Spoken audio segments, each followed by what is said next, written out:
everybody. This is Matt with New Era Superintendents and the Disrupting Education for Good podcast. Conquering the achievement crisis in American education requires disruption and bold leadership. We're going to share stories here from superintendents who are doing that and other thought leaders on the education landscape who are disrupting education for good. Maybe you're a disruptor. If you are, send us a note at the New Era Superintendents website.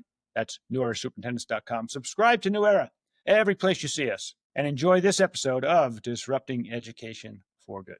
Okay, welcome. Welcome back, everybody, to the New Era Superintendents Disrupting Education for Good podcast. I'm Matt Kinnaman, the founder of New Era Superintendents, and really glad today to have as our guest David Hoyt, the Executive Director of School Boards for Academic Excellence. And we're going to be talking about the world of harmony and love that exists between all school boards and all superintendents. Right, David? That's exactly right. I think we can report 99% success on that across the country.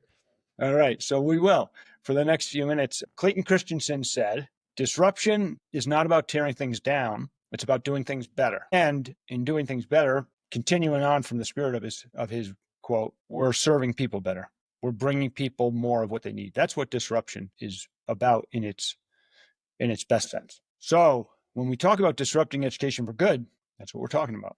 We're not talking about tearing things down. We're talking about doing things better for students and for everybody who's involved. We start with the students. If we're going to get to the students and we care about achievement. By the way, folks, what drew David and New Era together, what drew School Boards for Academic Excellence and New Era together is that we share a kindred spirit in our missions, academic excellence. That's what we're here for. We're here because we care about achievement. Okay, so David, please share with us what you're doing with School Boards for Academic Excellence. Why? What's your why? And then we're going to talk about why school boards and superintendents sometimes don't work well together, but also an example or two of where it's going great and how that's ultimately good for students, and how we can make more of that happen. Okay, so David, what's it all about? Well, thank you, Matt. Yeah, very pleased to be here and join with you and work with New Era. So I got started in public policy about 20 years ago and have worked on a wide range of different issues with different think tanks and activist organizations. And among the various things that I worked on, education always stood out to me as by far the most important, because if you're trying to make people's lives better, change the direction of the country in a positive direction, there's nothing more important than what the next generation learns and what they believe at even a subconscious level that they acquire over 13 years of their public school education. I was a public school student. My mom was a public school teacher. I think it's the most important thing we can do for public policy, but really for the future of the country. And so those things are happening in classrooms across the country every single day. And so when I first found out about the creation of School Boards for Academic Excellence before it was really publicly launched, I saw the idea of working directly with school board members as one of the newest and most important ideas on the reform side of the equation that I'd ever run across. And of course, school choice has been the big thing in education reform for a lot of folks for a long time. And I'm a fan of school choice. I think that's one part of the equation. I look at the education system as a whole, and that includes choice schools. And sort of my background with education came from my wife and I starting a classical charter school. And then after that, got more involved with school boards. And what occurred to me is not that necessarily that education is in shambles, like some people would put it, but that it can be vastly better. And there are solutions ready at hand. And so that's what School Boards for Academic Excellence was created to do across the country. Okay. I want to jump in and ask you a couple of things. And let's hold on to what you just said about solutions that are ready to go. There are solutions that are being implemented and are ready to be scaled. I take it that's what you are talking about. Is that true? Absolutely. Available and scalable. Okay, but let's go back before that. You talked about choice. And it seems like every rail is a third rail in public education. There's so many third rails. Choice has been a third rail. Like some people don't want to talk about choice. Some people love choice. Some people are choice advocates. Some people are not. And yet we all care about this. We all believe that kids need to learn how to read and do math at least on grade level. So we care about that and we're united on that. As a fan of school choice, you've said so. And there are those who aren't, as we know. And we care about this one thing in common. Okay, choice, pro or con, is happening, right? It's happening because parents have more choices available, and that's an accelerating trend across all education platforms and options. That's how it seems from my vantage point. Is that true? I Like, think it's that's 100% coming true. whether you want it or not. That's 100% true. And in some states, it's growing very rapidly. And one of the points I like to make to school board members in particular is that choice in and of itself is not equivalent to an effective education system. And I live in a state with a large school choice program. And I've seen there are choice schools that are high performing and there are choice schools that are low performing. But regardless, you've still got, depending on how you do the math, 80 to 90% of kids in the public education system. And so if we don't navigate the competition coming from school choice well, what you'll wind up with is a huge rich poor gap in terms of educational outcomes. You're going to have the educational haves and the educational have not. So it's critically important that the public education system runs at a very high level. Okay. All right. So there's enough we can continue with there for multiple episodes, but let's go a different direction for a moment. We hear all the time about fights between school boards and superintendents. We don't hear lots of stories about what I facetiously referred to at the beginning, harmony and love and everything's cool and good. We don't hear too many of those stories. And it's certainly been a factious time and still is across the landscape, educationally, politically. But are there instances that you know of school boards and superintendents, or a school board and a superintendent, working harmoniously together in the cause of achievement? And what is an example of that? Now, I don't know that you have one because we haven't gone over this, but what is an example of that if you have one? And why is it working? How can superintendents in our network capitalize on that success and bring it home to their districts? Absolutely. Yes, that's the thing. I think there's a lot of media coverage that focuses on the negative and the political clashes and things like that. And I get it. That gets clicks. The media has an incentive to do that. But there's no shortage of stories of school districts that have reformed and turned around and made things a whole lot better. One of the ones that we've had a close relationship with is our partner organization in Colorado. And they helped a school district in Colorado Springs go from being one of the lowest performing to one of the best performing over a series of, probably 2 to 4 years of passing reforms and working closely with their superintendent. And what they did was predictable things. One is they focused on teacher satisfaction, paying teachers well, making sure that they're not overburdened with unnecessary professional development, but giving them good professional development that's aligned with student outcomes, and making some changes to the curriculum. Curriculum reform is something that I'm a huge advocate of, and we at SBAE are constantly helping people with. And then they did a lot to improve the relationship with their labor pool. Okay. Teacher satisfaction, teacher recruitment, teacher retention, huge challenges for every superintendent right now. What happened in Colorado Springs that made teachers happier? Well, the main thing was they started paying them more, and they made sure that they were on secure footing in terms of the collective bargaining agreement specifically. And so that removed a lot of impediments to getting some of the reforms done that they wanted to get done. And then the most important thing probably was working with a superintendent that shared their vision for putting academics ahead of everything else. And so they set realistic goals, and they're able to continually keep achieving those goals. Okay.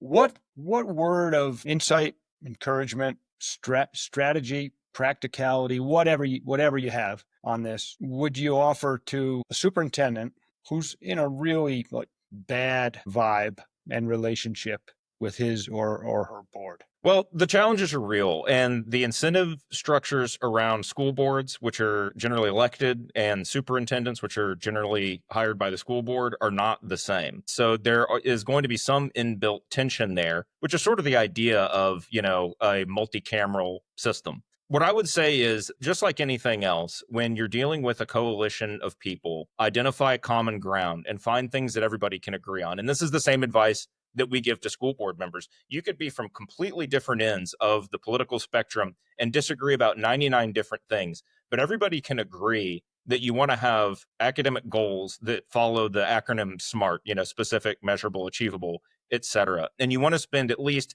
10, or hopefully much more than that, but at least 10% of each school board member assessing progress toward those goals. Those are things that everybody can agree on, and most school districts are not doing well. 10% of each meeting, Exactly. assessing progress. I wonder if it's possible to get through all of the inescapable noise that surrounds. I mean, being a superintendent isn't a piece of cake. There's so much noise, and superintendents that that we talk to in our New Era network want to focus on achievement. Do school boards all want to focus on achievement? I mean, is it? What are you seeing from school boards on this?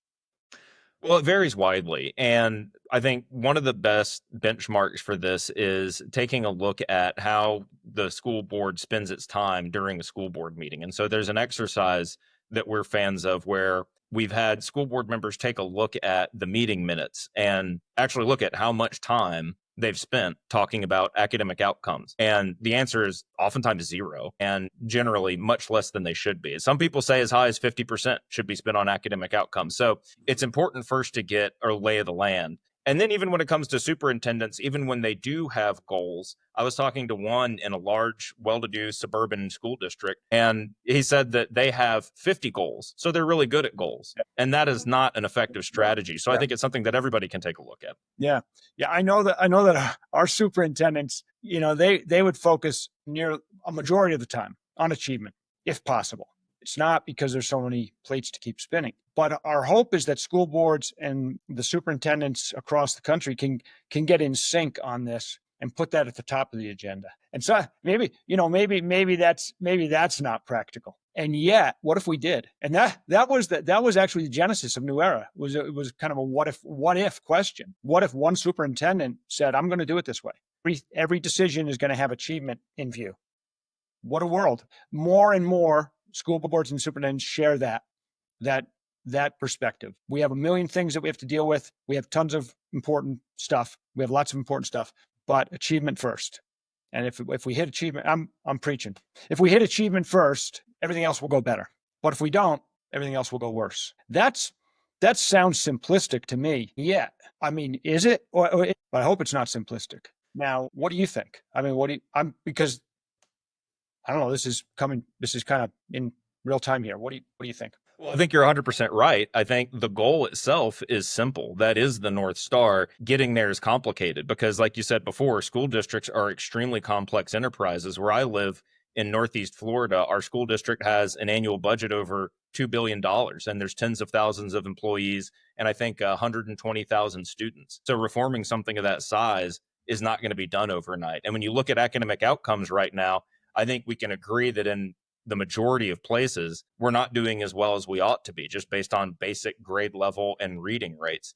And so the process of getting there is not simple. And there are people who are stakeholders within school systems who are going to have to told no. And that includes people, my hobby horse is always going to be the curriculum. And I go back to that. If you want to implement a strong science of reading curriculum, that might mean cutting out other extraneous professional development so that your third grade teachers know what phonemes are. And hard choices do have to be made. Yeah, those are tough choices. And yet, if kids can't read on grade level, we know by grade 3, there's trouble ahead. Exactly. All right. Well, thank you. Thanks, David. I wonder if there's one thing you could hope for between school boards and superintendents in the months and years to come. Absolutely. Yeah. I think there's a lot of common ground. And if we focus more on common ground and less on divisive issues, we will succeed. And there's no shortage of great people out there doing great work. And I think your organization is a perfect example of that. There's a researcher who we've talked with before named Mike Ford with University of Wisconsin,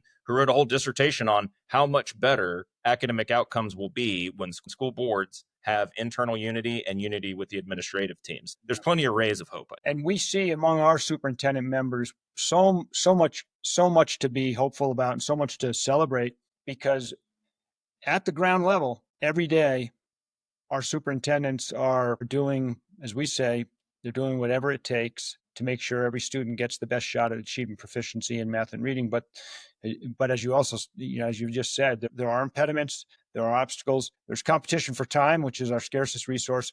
But full steam ahead.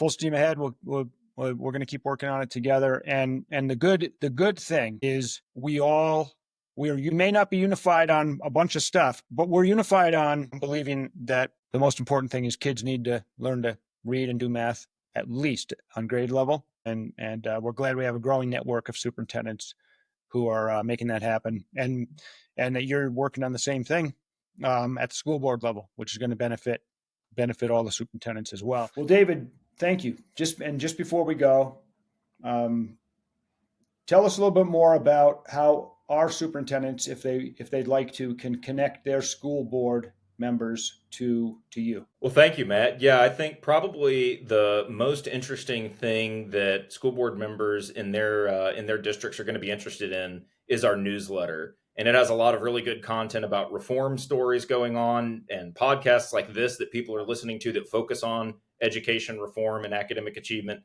And they can sign up for that at our website. So if they send school board members to sbaenetwork.org, there's a sign up form right at the top of the site. All right, thank you. And New Era members and all superintendents at newerasuperintendents.com. You'll see at our events page our upcoming summits in the fall, plus lots of other media and resources for you to connect to at newerasuperintendents.com. Thanks again, David. Thank you. And we'll see you next time.